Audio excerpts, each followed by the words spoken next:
दोस्तों यह कहानी भविष्य के एक मिशन एरेस 3 से शुरू होती है। मंगल ग्रह की लाल और रेतीली दुनिया, जहां नासा के 6 यांत्रिक यात्री मिट्टी के नमूने इकट्ठा कर रहे थे। सब कुछ ठीक चल रहा था, लेकिन कुदरत को कुछ और ही मंजूर था। अचानक एक ऐसा तूफान उठता जिसकी कल्पना किसी ने नहीं की थी। हवा की रफ्तार इतनी तेज थी कि लोहे की एंटीना कागज की तरह उड़ने लगी। कमांडर लुरसई को मजबूरन मिशन रद्द करना पड़ा। भागते समय भारी भरकम एंटीना मार के बाटनी से टकराता है और वह अंधेरे में गुम हो जाता है। उसकी टीम उसे काफी देर तक ढूंढती है, लेकिन जब ऑक्सीजन खत्म होने लगता है तब रॉकेट पलटने वाला होता है। तब उन्हें एक बड़ा फैसला लेना पड़ता है। मार्क को मृत मानकर वह वहां से निकल जाते हैं। अगली सुबह जब सूरज निकलता है तो मंगल की खामोशी के बीच एक चमत्कार होता है। मार्क बाटनी की आंखें खुलती हैं और वह मरा नहीं था, लेकिन उसकी हालत मरने जैसी थी। एक लोहे की रॉड उसके पेट के आर पार थी। यह फिल्म का सबसे दर्दनाक सीन था और मार्क रेंगते हुए बेस कैप यानी कि हैब में जाता है और बिना किसी बेहोशी दवा के बिना ही शीशे में देखकर खुद के पेट से वह रॉड निकालता है और टांके लगाता है। इंसान की जीने की जिद कितनी बड़ी हो सकती है, यह सीन इसका सबूत है।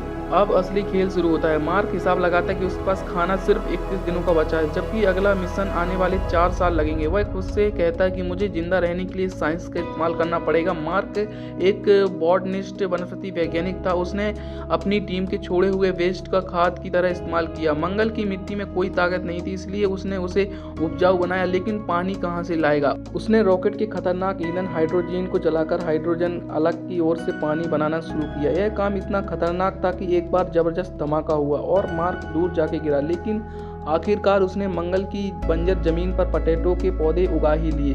अब मंगल का पहला किसान बन चुका था। इसी बीच धरती पर नासा की एक ऑफिसर माइंडी पार्क सैटेलाइट की तस्वीर में कुछ अजीब देखती है। उसे दिखता है कि मंगल पर सोलर पैनल साफ किए गए हैं और मशीनें हिल रही हैं। उसे यकीन होता है कि मार्क जिंदा है। नासा के डायरेक्टर के सामने अब बड़ी चुनौती थी, क्योंकि पूरी दुनिया को बताया जा चुका था कि मार्क मर चुका है। मार्क भी चुप नहीं बैठता। उसने अपने पुराने फाइटर रोवर को ढूंढ निकालता है। उसने कैमरे के जरिए धरती पर संपर्क बनाना है। वह कोड इस्तेमाल करके नासा से लंबी बातें करना शुरू करता है। कहानी में बड़ा मोड़ तब आता है जब एक तकनीकी खराबी की वजह से बेस का एक दरवाजा यानी कि एयर लॉक अचानक फट जाता है। मार्क के सारे पौधे जम जाते हैं और उसकी महीनों की मेहनत खत्म हो जाती है। तब उसके पास भूख में मरने के अलावा कोई रास्ता नहीं था। नासा उसे खाना भेजने के लिए एक रॉकेट लॉन्च करता है, लेकिन वह भी रॉकेट भी हवा में फट जाता है। मार्क की उम्मीदें अब पूरी तरह टूट रही थी।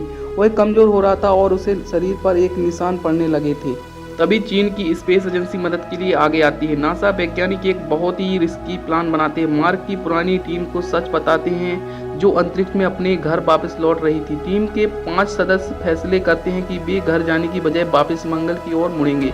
यह एक सुसाइड मिशन जैसा था, क्योंकि उनके पास उनकी जान जा सकती थी। क्लाइमेक्स में मार्क को मंगल छोड़ने के लिए एक छोटे रॉकेट यानी कि MAB में बिठाना था। रॉकेट को हल्का करने के लिए उसने उसकी छत की खिड़कियां तक निकाल दी और उसे एक प्लास्टिक की पन्नी से ढक दिया। लॉन्च करते समय दबाव इतना ज़्यादा था कि मार्क की पसलियां टूट गईं और वह बेहोश हो गया। अंतरिक्ष में मार्क का रॉकेट और उसकी टीम का जहाज एक दूसरे से काफ़ी दूर थे। मार्क होश में आता है और अपने स्पेस सूट के ग्लव्स दस्ताने में छेद करता है और उसने निकालने वाली हवा को प्रेशर से वह आयरन मैन की तरह उड़कर अपने साथियों की तरफ बढ़ता है। आखिर इस सेकंडों में कमांडर लुरसई मार्क ने हाथ पकड़ लेती है और उसे सुरक्षित जहाज के अंदर खींच लेती है। पूरी दुनिया जो लाइव देख रही थी खुशी से झूम उठती है। मार्क वाटनी वापस धरती पर लौटता है और एक टीचर के रूप में नए एस्ट्रोनॉट को सिखाता है कि लाइफ में चाहे कितनी भी बड़ी मुसीबत आए, बस एक एक करके प्रॉब्लम सुलझाते जाओ और तुम अपनी मंजिल तक पहुंच जाएंगे। सो दोस्तों, वीडियो पसंद आए तो वीडियो को लाइक एंड चैनल को सब्सक्राइब कर लेना।